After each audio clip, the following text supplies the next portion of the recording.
Cuando observamos las antiguas construcciones del Perú prehispánico, es imposible no preguntarnos, ¿cómo lograron construir ciudades tan avanzadas y maquinaria moderna? ¿Cómo movían enormes piedras? ¿Cómo diseñaban templos, canales y caminos con tanta precisión? Mucho antes de la tecnología actual, las culturas prehispánicas ya dominaban conocimientos de ingeniería, arquitectura e hidráulica que hasta hoy siguen sorprendiendo al mundo. En nuestra visita al Museo Brüning de Lambayeque, descubrimos que detrás de cada construcción existía organización, ciencia, observación y un profundo conocimiento de la naturaleza.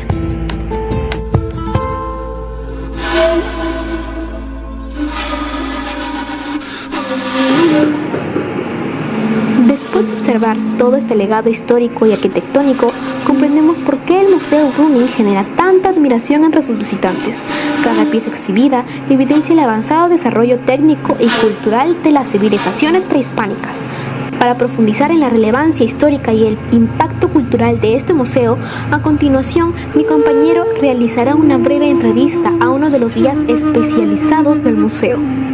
Hola, soy Josmar Siesta, estudiante de la carrera de Ingeniería y Sistemas en la Universidad Señor de Zipaquirá.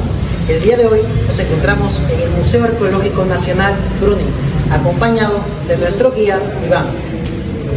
¿Cómo estás?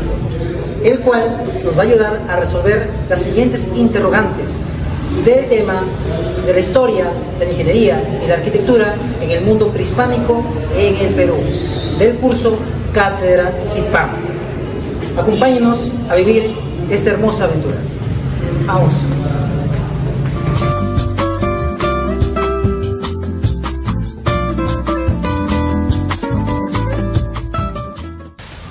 Ya nos encontramos dentro del museo y hasta este cuarto tramo que he podido llegar he visto bastantes cosas impresionantes y a eso que aún me falta mucho por recorrer.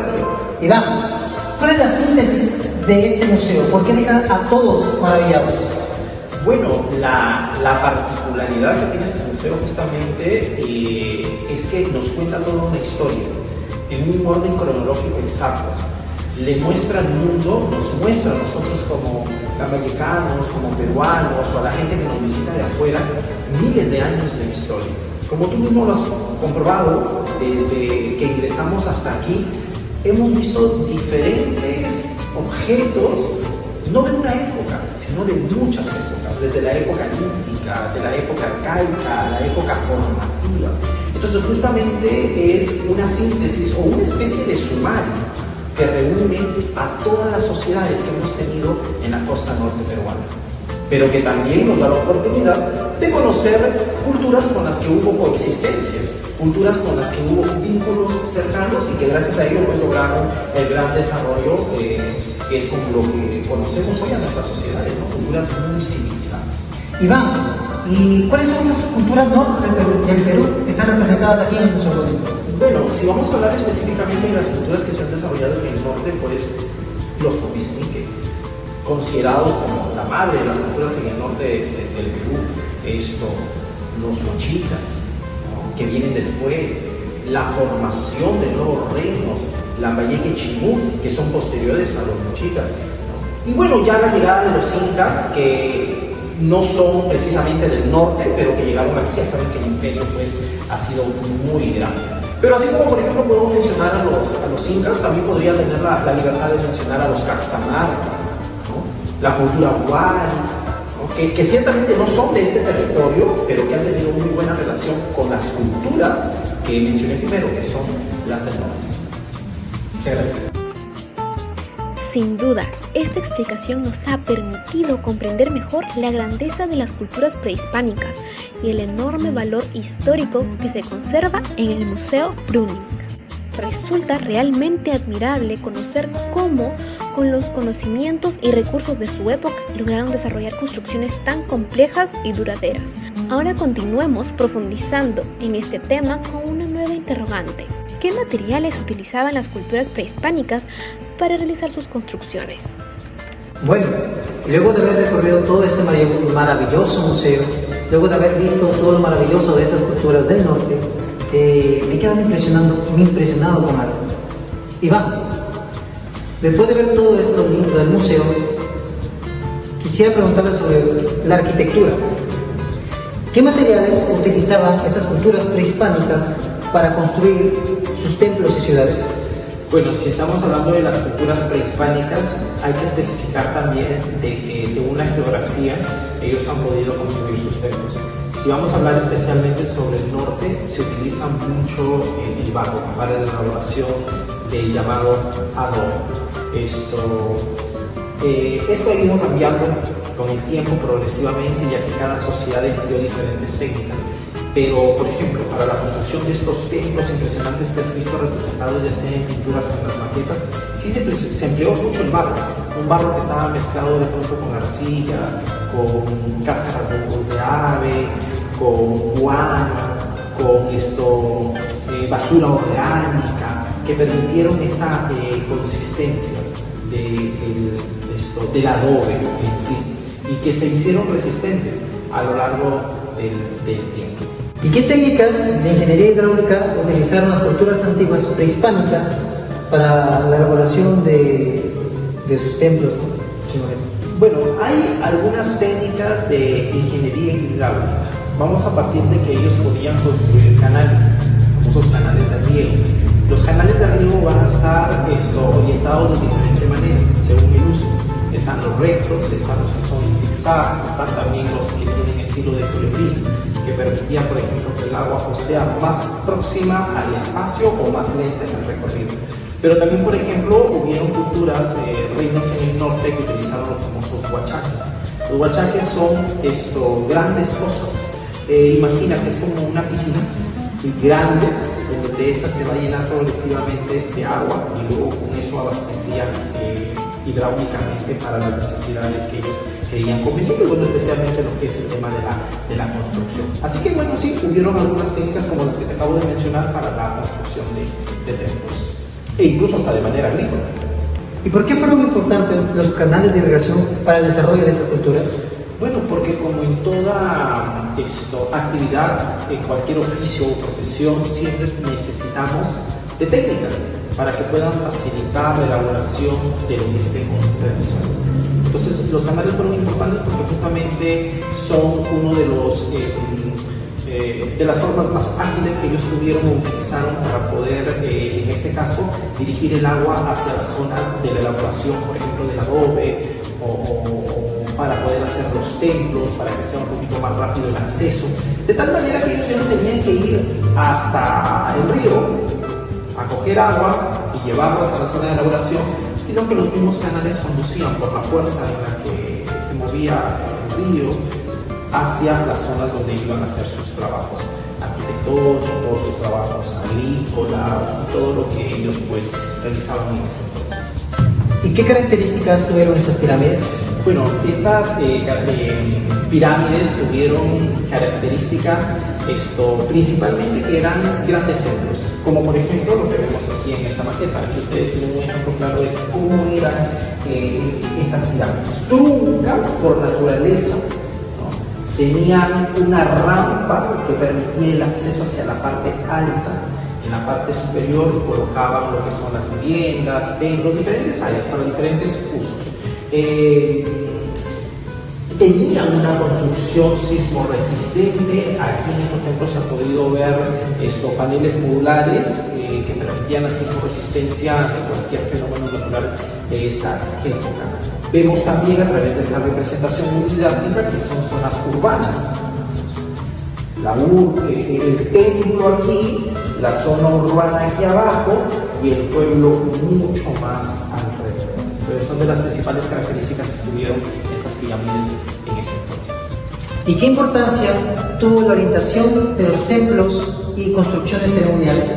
Bueno, ellos no construían templos por construir, sino que ellos hacían todo un estudio del espacio. No, claramente, por ejemplo, como nos muestra esta maqueta de un templo llamado Chornalcap que tenemos aquí en Lambayeque, en el distrito de San José, vemos que está justamente orientado en dirección hacia el mar. Templo religioso que conecta con el mar, que provee lo que es también alimento. El mar provee alimento, la pesca, todo ello. Eso es por el tema alimenticio o comercial, porque ellos también viajaban a otros lugares ¿no? Para el intercambio comercial. Pero también que cuando habían fuertes lluvias, por ejemplo, el agua permitía un desvío, ¿no? Por ejemplo, si se desembocaba el río, estas aguas corrían hacia el mar. Entonces, de alguna manera, protegía el mar al templo, como también las montañas, que ayudaban mucho a bloquear justamente una fuerte lluvia, bloqueaban, por ejemplo, las aguas de la lluvia torrenciales, entonces desviaban y no hacían daño a la construcción. Entonces, lo hacían especialmente para salvaguardarse en algún peligro que ellos podrían tener. ¿Qué relación existía entre la arquitectura y la religión en las culturas prehispánicas? Bueno, ha tenido una relación muy grande, ¿sabes? Porque la religión ha sido la base de desarrollo de todas las culturas, no solamente de nuestro país, sino en el mundo. Y teniendo como base la religión, ellos han echado a marchar sus conocimientos. Entonces, claro que hay una gran relación. Pero específicamente, cuando hablamos de templos, y mencionaba esto hace un momento, habían templos religiosos. Y los templos religiosos eran muy importantes porque era un centro de reunión en donde no solamente ingresaba cualquier persona, sino personas autorizadas para poder echar algún plan para la mejoría de una sociedad. Era en donde elevaban plegarias a las divinidades para la mejoría de la sociedad. Era en donde se hacían rituales de diferente índole, incluso hasta de sacrificios. Entonces, la religión y la arquitectura, por supuesto, se han ido de la mano, porque muchas veces los templos religiosos, y acá tenemos un claro ejemplo, Choxtalcán, lugares de adoración para las divinidades. Y las divinidades son las que protegen a un mar. ¿Y cuáles fueron esas divinidades? Bueno, según la cultura a la que nos podemos referir, han habido muchas. Por ejemplo, si hablamos de los mochicas, existe el conocido dios Areapael, ¿no? Que es un nombre que se ha adoptado ahora según las investigaciones, porque es un vocablo mochica. Si hablamos de la cultura Lambayeque, el dios Nailán, que es el dios y fundador de esta sociedad. Si hablamos de los Chimú, el dios Tajainá, que también era un hombre considerado dios por su pueblo, al igual que Nailán. El dios de las montañas, bueno, que también es el dios Ayapael, es el dios mochica, es el dios de las montañas, y hubieron divinidades como el jaguar en época formativa, la serpiente. Esas han sido las divinidades de nuestros ancestros, a quienes le rindieron mucho culto y a quienes ellos respetaron demasiado. Bueno, Iván, culminando con este hermoso recorrido a este hermoso museo, viendo el maravilloso avance que hubo en las culturas antiguas del norte del Perú, viendo el aspecto de la arquitectura, de la ingeniería y la agricultura, cómo ha avanzado estas culturas en nuestro país. Quisiera hacerte una última pregunta. ¿Por qué crees que sería bien preservar este museo? Bueno, es importante que los museos sean preservados porque es la casa cultural que guarda nuestra identidad. Porque un país sin identidad es como una persona que no tenga un nombre. Todos tenemos un nombre, mediante el nombre nos conocemos y nos conocen. Eso mismo. Los museos guardan nuestra historia y es importante conservarla, cuidarla, para nunca olvidar de dónde venimos y hacia dónde queremos llegar. Porque hoy has aprendido, todos han aprendido, de que estas culturas hicieron cosas impresionantes. Que no se pierda ese ímpetu, que no se pierda el talento, pero más aún que no se pierda el talante para poder ejecutar cada una de estas actividades. Y bueno, sí, los museos guardan nuestra historia y tenemos que cuidarlo, tenemos que conservarlo para que otras generaciones puedan aprender sobre lo que nosotros hemos sido. Sin los museos no tendríamos, creo, una historia tan clara como la tenemos a día de hoy. Muchas gracias, Iván. Y eso ha sido todo por la entrevista de este día sobre la historia de la ingeniería y arquitectura en las culturas prehispánicas de nuestro país.